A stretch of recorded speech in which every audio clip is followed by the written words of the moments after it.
Welcome back to another episode of Torque. Well, we are back on the 65 Mustang convertible, and we are inside of my makeshift paint booth inside of the pole barn. And if you guys saw the last episode, you know that I sanded all the body, got all the gaps. We pulled everything off since that last episode, pulled off the trunk, the doors, the fender, the hood, just to get it all ready. I said the next step was the dash, and that's exactly what we're going to work on. I actually started painting the inside of the dash up inside, just to keep any rust out because this was dipped. I put one coat of rust bullet. I don't know if you guys have ever used this stuff. This stuff works really, really well, but you do have to put 2 coats on it. I've been using this stuff for probably 15 years. So I would put that second coat on, and then we're going to sand this. This has already been sanded, the dash has, when I sanded the body. So it's been sanded to, believe it is 180. We're going to go 320, and then we're going to go 400. I'm going to put 1 coat of sealer, which is Southern Polyurethane sealer, and then 2 coats of flat black, but we're going to mix it so it's going to be a semi-gloss. So we're going to spray 2 coats of that on, and then we'll be good. So I applied the second coat of rust bullet on there, let it dry, and now we're going to put a top coat on it because, of course, that's silver. We want to go black. Well, they have a product called Blackshell, and we are going to use that. We're going to put a 1 coat of that on, and then we can start sanding the outside of the dash and getting it ready for sealer.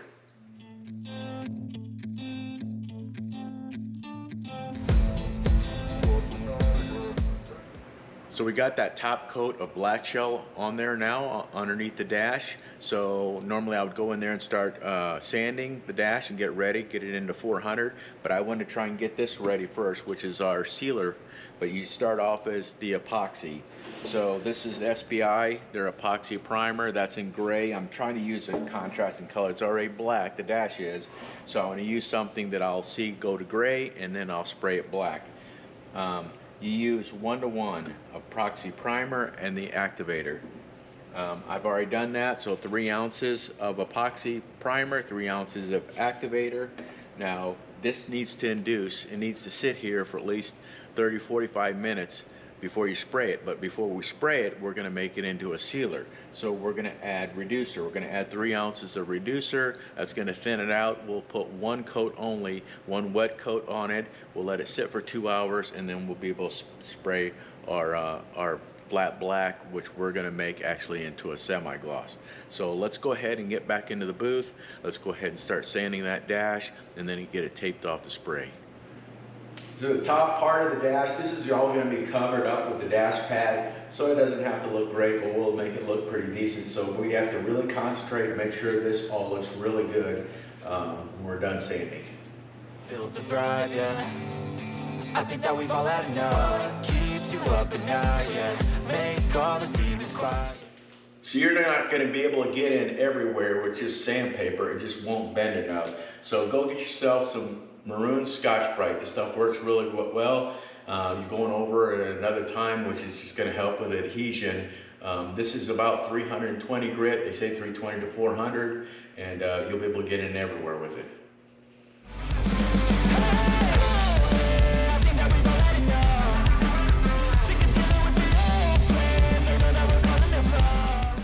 We've got it all sanded down to 400 grit. We did it twice.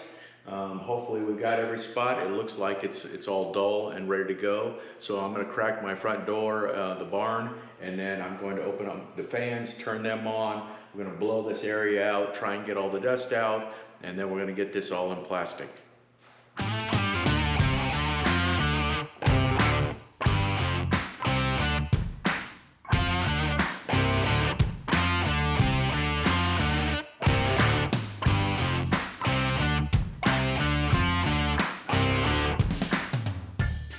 Well, you can see I'm taping off every opening I can possibly find.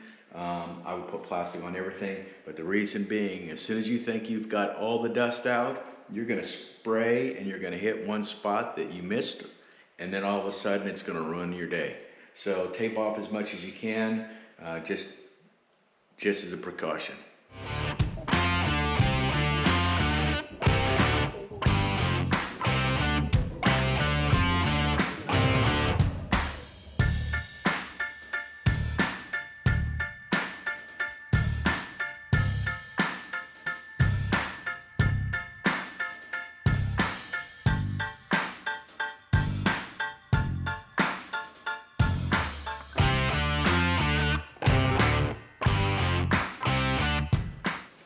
Well, you can see how much of a pain in the ass it is to tape off everything. Everything's taped off. I'm gonna blow everything off again. Don't get too close with your air gun, but just for the fact that you may end up blowing out some of your paper. And then I'm gonna wipe it down. I'm gonna wipe it down with some wax and grease remover. And SPI's got their own wax and grease remover also that's waterborne, so I'll do that. I may even use my, it's a window cleaner. You guys may have seen it, and that sometimes takes some of the static off. That works well too, so.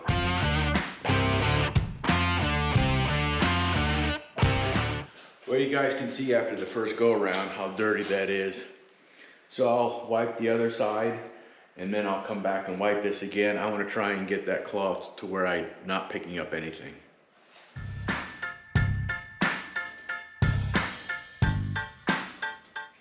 Well, I wiped it down about 5 times, but I did use these blue towels. I use these as the initial wipe, and then I'll go to these paint prep wipes, which aren't going to leave as much lint.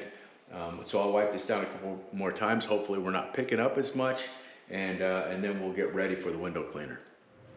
All right, so we're going to go ahead and spray this down with the glass cleaner. Everybody knows about this sprayway. It works really well for getting rid of that static.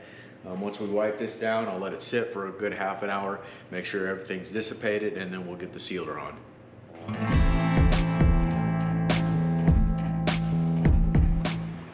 Let's go ahead and get this epoxy turned into sealer. So you can see we've got 6 ounces.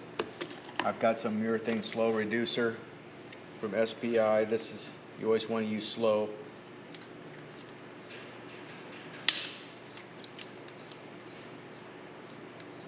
Six ounces, we're going to go up to 9 ounces.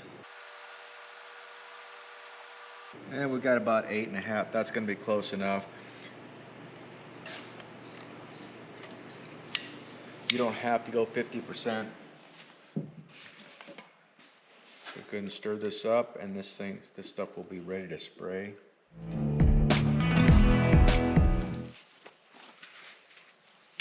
I use the D-cup system. Always use a strainer.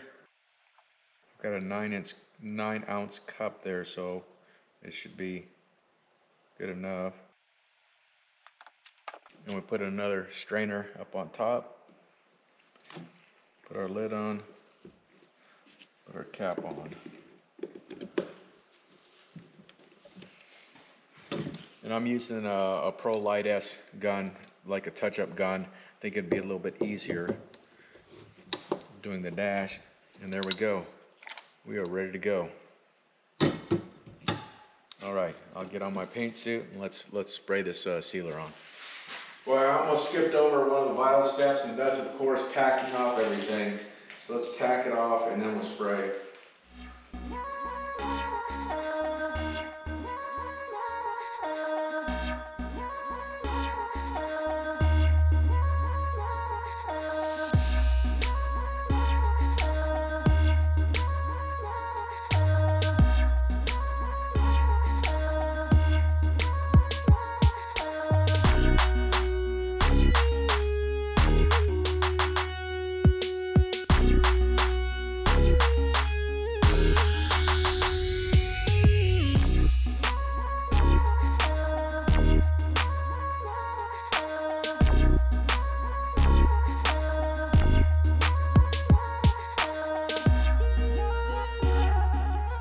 Well, we've got the sealer on there. You guys may have noticed I was going back over spots multiple times, and the reason for that is normally I use my Pro Light, which I love, but it usually has a 1.3 or 1.4 tip depending on what I'm spraying.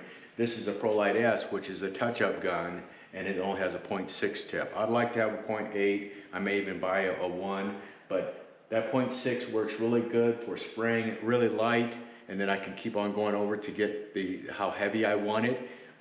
It's just because there's so many little nooks and crannies and corners in there that I don't want it to build up too much. So for me, that's what works for me. So now we're going to wait about 3 or 4 hours. The minimum is 2 hours, but I like going a little bit more than that. The maximum time for recoat is 48 hours, so we have plenty of time. But we're gonna wait 3 or 4 hours, and then we're gonna get that semi-gloss black on, and hopefully it turns out as well as this sealer. Well, I waited 3 hours, and it's all set up, so it's ready for the matte black paint. Of course, like I said before, we're not shooting matte black. We're going to shoot, it's kind of an eggshell, I call it semi-gloss. And you can see from this manual, and always go by the technical manual, you can mix it at a 4-to-1, 6-to-1, 8-1. You can actually mix it at a 2-to-1, they said on their website. So 4-to-1 will give you eggshell finish, 6-to-1 will give you a nice flat black, which is the most popular choice, and 8-to-1 will give you a black with zero shine, leaning to a slight gray scale.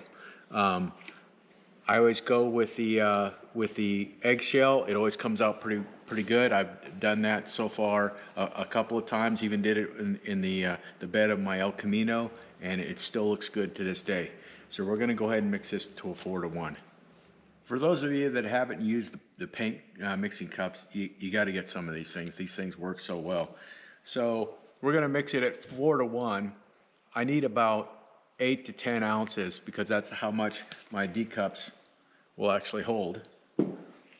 So if you come around here, here's 4-to-1 to 1. We're only using 4-to-1, and that's number 2. So we'll go there with 4, and then the 1 right there will be our activator. So let's go ahead and fill this thing up. If you have some of these things, these work excellent. Make sure that your little groove inside of there is cleaned out, but it works great, not spilling any extra paint and not getting inside of that lid. So let's go ahead and mix this. There's 2. There's 1. All right. Mix this stuff up really well. Like I said before, always use a filter. We'll put a little screen in there. Cap. And we are ready to go. All right, I'm gonna clean out my mess and we're gonna go shoot. We're gonna go ahead and tack this off one more time.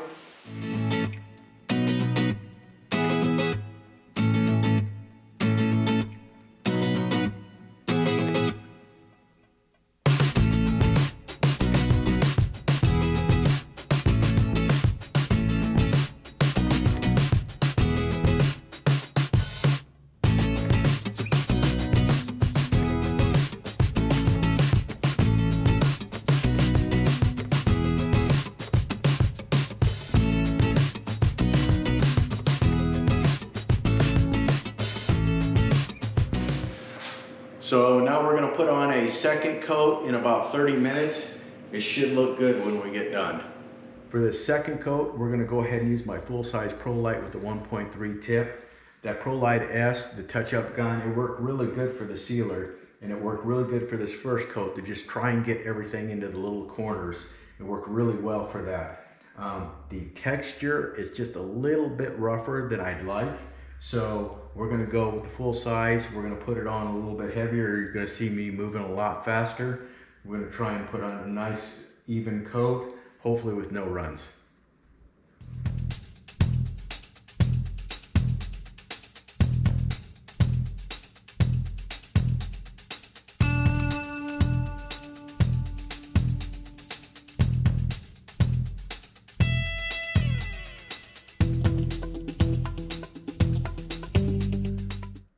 All right, so that last coat went on really good. It really threw that paint out there. We did have one spot and it's right there. I don't know if you guys can see it. I will take that out once this dries, but it really came out really smooth. I'm really happy with it. That Pro Light with the 1.3 tip really threw the paint out so much that the touch-up gun only put out maybe 3 ounces of fluid. This put out 6 to 7 in that same amount of time, probably a lot less time because it was throwing it out so much. So now I'll wait for this to dry. Once this dries, this gets wheeled back out into the barn. Once it gets wheeled out into the barn, we will do some spray outs for some colors. She picked out a couple of colors. That's my sister-in-law, picked out some colors. So we're gonna do some spray outs. Hopefully she likes one of those. And if so, we'll wheel this back in. We will put a couple of coats of epoxy on there, sand it down, make sure everything's nice and smooth again. And then we're gonna throw some paint on. So we are really close to getting this thing in color. Other than that, I hope you guys enjoyed the video. I hope you learned something, and I hope to see you on another episode of Torqued.